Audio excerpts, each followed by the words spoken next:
നമസ്കാരം. പ്രധാന വാർത്തകൾ.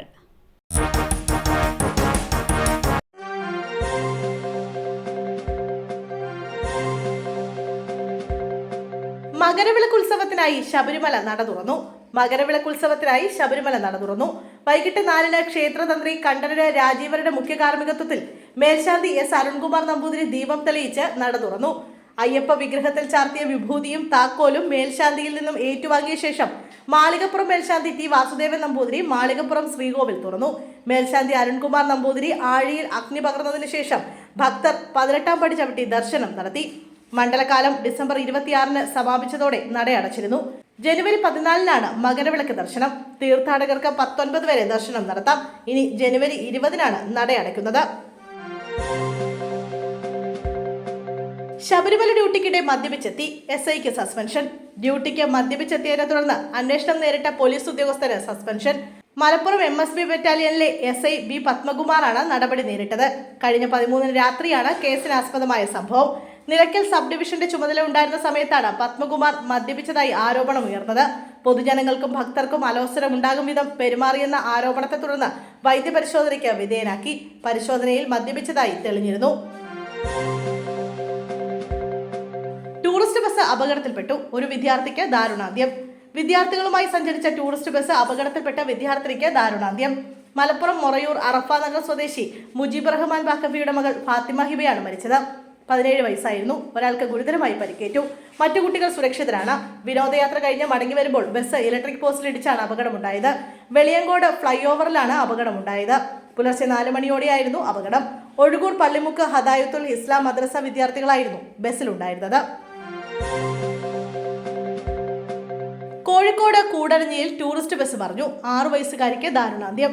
കോഴിക്കോട് കൂടരഞ്ഞിയിൽ വിനോദസഞ്ചാരികളുമായി പോവുകയായിരുന്ന ടൂറിസ്റ്റ് ട്രാവലർ മറിഞ്ഞുണ്ടായ അപകടത്തിൽ 6 വയസ്സുകാരി മരിച്ചു. ചങ്കുവെട്ടി സ്വദേശി എലിസയാണ് മരിച്ചത്. അപകടത്തിൽ സ്ത്രീകളും കുട്ടികളും ഉൾപ്പെടെയുള്ള നിരവധി പേർക്ക് പരിക്കേറ്റിരുന്നു. ഗുരുതരാവസ്ഥയിലായിരുന്ന കുഞ്ഞിനെ ആശുപത്രിയിൽ എത്തിച്ചെങ്കിലും രക്ഷിക്കാനായില്ല. ഉച്ചയ്ക്ക് 1 മണിയോടെയാണ് അപകടമുണ്ടായത്. കൂടരഞ്ഞി കുളിരാമുട്ടിയിലാണ് സംഭവം. വിനോദസഞ്ചാര കേന്ദ്രമായ പൂവറാന്തോട് സന്ദർശിച്ച മടങ്ങിയവരുടെ വാഹനമാണ് അപകടത്തിൽപ്പെട്ടത്. നിലമ്പൂരിൽ നിന്നും കക്കാടംപൊയ്യയിലേക്ക് പോയി മടങ്ങി വരുന്നതിനിടെ ട്രാവലർ നിയന്ത്രണം വിട്ട് മറിയുകയായിരുന്നു. പരിക്കേറ്റവരെ മുക്കത്തെ സ്വകാര്യ ആശുപത്രിയിൽ പ്രവേശിപ്പിച്ചു. ആംബുലൻസിലാണ് പരിക്കേറ്റവരെ ആശുപത്രിയിൽ എത്തിച്ചത്. പരിക്കേറ്റവർ ഒരു കുടുംബത്തിലുള്ളവരാണ്. ഉമാ തോമസിന്റെ അപകടം. ഇവന്റ് മാനേജർ കസ്റ്റഡിയിൽ. കൊച്ചി കലൂർ സ്റ്റേഡിയത്തിൽ നടന്ന മൃദംഗനാഥ പരിപാടിക്കിടെ ഉമാ തോമസ് MLAക്ക് അപകടമുണ്ടായ സംഭവത്തിൽ ഇവന്റ് മാനേജ്മെന്റ് മാനേജറെ കസ്റ്റഡിയിലെടുത്തു. ഓസ്കാർ ഇവന്റ് മാനേജർ കൃഷ്ണകുമാറിനെയാണ് പാലാരിവട്ടം പോലീസ് കസ്റ്റഡിയിലെടുത്തത്. ഇയാളെ വിശദമായി ചോദ്യം ചെയ്യും. പരിപാടിക്ക് അനുമതി തേടിയതുമായി ബന്ധപ്പെട്ട കാര്യങ്ങളടക്കം കൃഷ്ണകുമാറിൽ നിന്നും പോലീസ് തേടും. ബൈക്കിലിടിച്ച് ലോറി ബൈക്കുമായി റോഡിലൂടെ നിറങ്ങി നീങ്ങിയത് 20 മീറ്റർ. ലോറി ഇടിച്ച് ബൈക്ക് യാത്രക്കാരന് ദാരുണാന്ത്യം. കുറുക്കോൾ 5-ാം മൈൽ സ്വദേശിയായ നീർക്കാട്ടിൽ നാസറിന്റെ മകൻ ഷാഹിലാണ് വാഹനാപകടത്തിൽ മരിച്ചത്. 21 വയസ്സായിരുന്നു. വളവന്നൂർ ഗ്രാമപഞ്ചായത്ത് കടുങ്ങാംകുണ്ട് ഇങ്ങേപ്പടിയിൽ ഇന്ന് ഉച്ചയ്ക്ക് ശേഷമാണ് അപകടം നടന്നത്. മറ്റൊരു സ്കൂട്ടറിൽ തട്ടി ഷാഹിൽ സഞ്ചരിച്ച ബൈക്ക് ലോറിക്കടിയിൽ വീഴുകയായിരുന്നു. ബൈക്കിലിടിച്ച ലോറി ബൈക്കുമായി റോഡിലൂടെ നിറങ്ങി 20 മീറ്റർ കഴിഞ്ഞാണ് നിന്നത്. അപകടത്തിൽ ഷാഹിലിന് കൂടെ സഞ്ചരിച്ച വ്യക്തിക്കും പരിക്കുണ്ട്. ഷാഹിലിന്റെ മൃതദേഹം കോട്ടയ്ക്കൽ അൽമാസ് ഹോസ്പിറ്റലിൽ സൂക്ഷിച്ചിരിക്കുകയാണ്. മാവേലിക്കരയിൽ സ്കൂളിലേക്ക് പോയ അധ്യാപകൻ വഴിയിൽ കുഴഞ്ഞു വീണ് മരിച്ചു. മാവേലിക്കര ക്രിസ്മസ് അവധി കഴിഞ്ഞ് സ്കൂളിലേക്ക് എത്തിയ അധ്യാപകൻ സ്കൂളിന് തൊട്ടടുത്ത് വെച്ച് കുഴഞ്ഞു വീണ് മരിച്ചു. ഇന്ന് രാവിലെ 9:15-നാണ് സംഭവം. കുറത്തിക്കാട് NSS ഹൈസ്കൂളിലെ സംസ്കൃത അധ്യാപകനായ കോട്ടയം പൊൻകുന്നം ചെറുവള്ളി പാവട്ടിക്കൽ അനൂപാണ് മരിച്ചത്. 41 വയസ്സായിരുന്നു. സ്കൂളിലേക്ക് പോകാൻ കുറത്തിക്കാട് NSS ഹൈസ്കൂൾ ജംഗ്ഷനിൽ ബസ് ഇറങ്ങി നടന്നു വരവേ കുഴഞ്ഞു വീഴുകയായിരുന്നു. പരിസരവാസികൾ കുറത്തിക്കാട്ടെ സ്വകാര്യ ക്ലിനിക്കിൽ എത്തിച്ചു. ഇവിടെ നിന്ന് മാവേലിക്കരയിലെ സ്വകാര്യ ആശുപത്രിയിലേക്ക് കൊണ്ടുപോയെങ്കിലും മരണം സംഭവിച്ചു. തലയിലെ ആന്തരിക രക്തസ്രാവമാണ് മരണകാരണമെന്ന് ഡോക്ടർമാർ അറിയിച്ചു. ആകെയുണ്ടായിരുന്ന ഫോണും സിം കാർഡും നശിപ്പിച്ചു. ജോലിക്കാരനായി ഒളിവിൽ. കുണ്ടറ ഇരട്ടക്കൊലക്കേസ് പ്രതി പിടിയിൽ. കൊല്ലം കുണ്ടറ ഇരട്ടക്കൊലക്കേസ് പ്രതി പിടിയിൽ. അമ്മയെയും മുത്തച്ഛനെയും കൊലപ്പെടുത്തിയ കേസിലെ പ്രതി പടപ്പക്കര സ്വദേശി അഖിലാണ് ശ്രീനഗറിൽ നിന്നും പിടിയിലായിരിക്കുന്നത്. കൊലപാതകത്തിന് ശേഷം ഒളിവിൽ പോയ പ്രതിയെ 4 മാസത്തെ അന്വേഷണത്തിനൊടുവിലാണ് കുണ്ടറ CI V അനിൽകുമാറിന്റെ നേതൃത്വത്തിലുള്ള സംഘം പിടികൂടിയത്. ശ്രീനഗറിലെ ഒരു വീട്ടിൽ ജോലിക്കാരനായി ഒളിവിൽ കഴിയുകയായിരുന്നു അഖിൽ.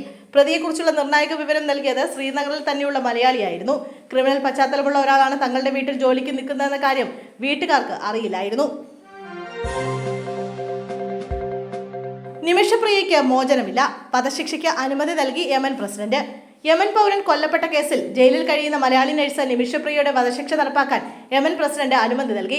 1 മാസത്തിനകം വധശിക്ഷ നടപ്പാക്കിയേക്കും. കൊല്ലപ്പെട്ട തലാൽ അബ്ദു മഹദിയുടെ കുടുംബവുമായും അദ്ദേഹം ഉൾപ്പെടുന്ന ഗോത്രത്തിന്റെ തലവന്മാരുമായും മാപ്പപേക്ഷയ്ക്കുള്ള ചർച്ചകൾ വഴിമുട്ടിയതോടെയാണ് ശിക്ഷ നടപ്പാക്കാൻ തീരുമാനിച്ചത്.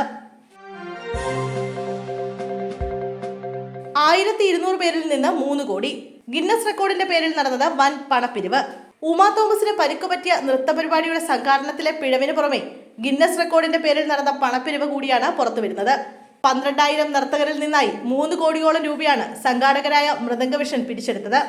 എല്ലാവർക്കും ഗിന്നസ് സർട്ടിഫിക്കറ്റ് നൽകാമെന്ന് വാഗ്ദാനം ചെയ്തായിരുന്നു നടപടി. മൃദംഗവിഷൻ എന്ന സ്ഥാപനത്തിനെതിരെ കൂടുതൽ ആരോപണമാണ് ഇതോടെ ഉയരുന്നത്. ഉമാ തോമസിനുണ്ടായ അപകടത്തിന് പിന്നാലെയാണ് പണപ്പിരിവ് നടത്തിയെന്ന വെളിപ്പെടുത്തലുമായി കൂടുതൽ പേർ രംഗത്തെത്തിയത്.